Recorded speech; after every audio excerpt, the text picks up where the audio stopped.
만주와 한반도 지배권을 두고 러시아와 일본은 러일 전쟁을 벌입니다.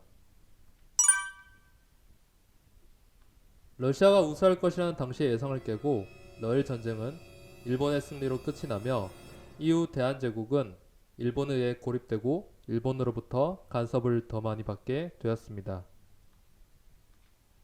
일본은 궁궐을 포위한 상태에서 외교권을 빼앗는 조약을 강제로 체결했습니다. 통자를 보면 조약 당시 상황이 어떠했는지 알 수 있습니다.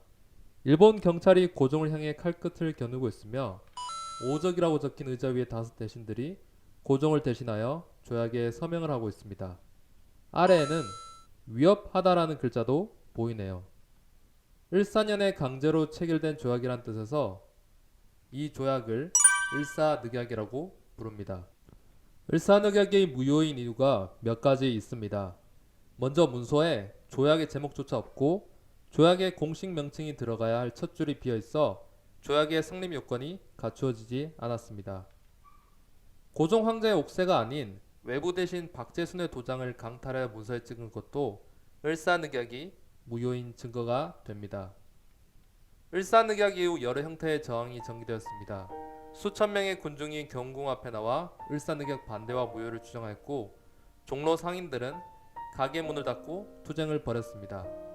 고종은 을사늑약의 불법성을 폭로하고 주권을 회복하고자 헤이그에서 개최된 만국평화회의에 특사를 파견하였고 민영화는 국민에게 유서를 남기고 자결을 합니다.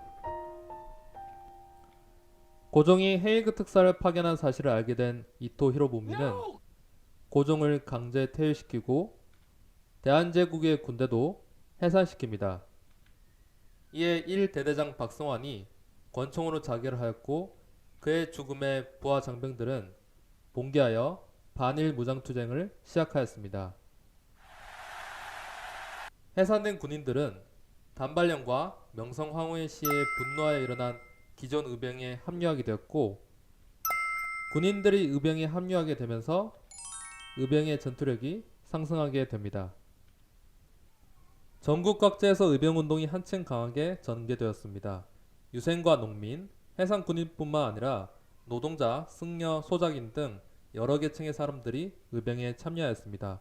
이 중 평민의병장 심돌석은 태백산 호랑이라는 별명이 붙을 만큼 일본군과 맞서 싸우는데 큰 활약을 했습니다. 의병들이 힘이 커지자 의병 지도자들은 일본을 몰아내려면 전국의 의병이 힘을 합쳐야 한다고 생각했고 그 결과 총대장은 이인영, 군사장 허위로 하는 13도 창의군을 결성하고 서울 진공작전을 펼칩니다.